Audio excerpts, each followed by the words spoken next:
రాష్ట్రంలో మనం చూసుకున్నట్టయితే అంటే ఈ భద్రాద్రి కొత్తగూడెం జిల్లా కేంద్రంలో ఏదైతే జర్నలిస్టులు గత కొన్ని ఏళ్లుగా వాళ్ళ యొక్క ఇంటి స్థలాల కోసం చేస్తున్నటువంటి పోరాటం ఏదైతే ఉందో దానికి మేము జై భీమరావు భారత పార్టీ తరఫున సంపూర్ణ మద్దతు తెలియజేసుకుంటూ ఈ రోజున వీళ్ళు చేస్తున్నటువంటి దీక్షలకు ఇక్కడికి విచ్చేయడం జరిగింది.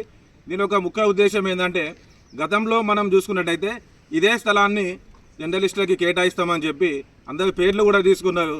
వాళ్ళ యొక్క అక్రిడేషన్ కార్డులు అన్నీ తీసుకొని తీరా ఇక్కడ 10 ఎకరాలు కేటాయించడమని చెప్పి మళ్ళీ ఎకరానికి 2 కోట్ల రూపాయలు సుమారు ఖర్చు చేద్దామని చెప్పడం వల్ల మళ్ళీ జాగని పక్క పెట్టిండు. అంటే గత ప్రభుత్వం ఏదైతే చేసిందో ఇప్పుడు కాంగ్రెస్ పార్టీ అధికారంలోకి వచ్చేటప్పుడు రేవంత్ రెడ్డి గారు హైదరాబాద్లో మీటింగ్లో ఏదైతే ఈ సమాజానికి మూల స్తంభంగా ఉన్నటువంటి జర్నలిస్టుల పాత్ర ఈ తెలంగాణ ఉద్యమంలో మనం చూసుకున్నట్టయితే చాలా కీలకమైనదని చెప్పి తెలియజేసి ఖచ్చితంగా ఇందిరమ్మ రాజ్యం వస్తుంది.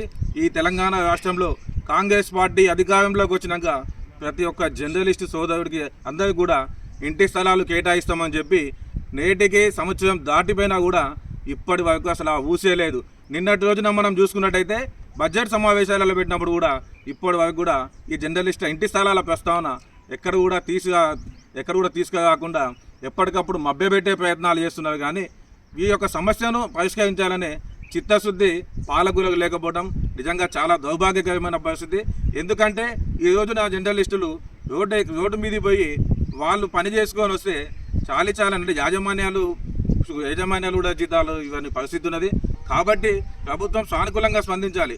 గతంలో 2004లో రాజశేఖర రెడ్డి గారు ముఖ్యమంత్రిగా ఉన్నప్పుడు ఇచ్చిన ఇండ్ల స్థలాలు తప్ప 20 ఏళ్ల నుండి ఏ ప్రభుత్వం వచ్చినా కూడా చెప్తున్నారు ప్రధానంగా జర్నలిస్టులకు ఇంటి స్థలాలు కేటాయిస్తాం, జర్నలిస్టులకి అంటే ఎన్నికల హామీలలో పెట్టి అందలం ఎక్కినాక ఆ యొక్క హామీని తుంగలో దొక్కుతున్నారు.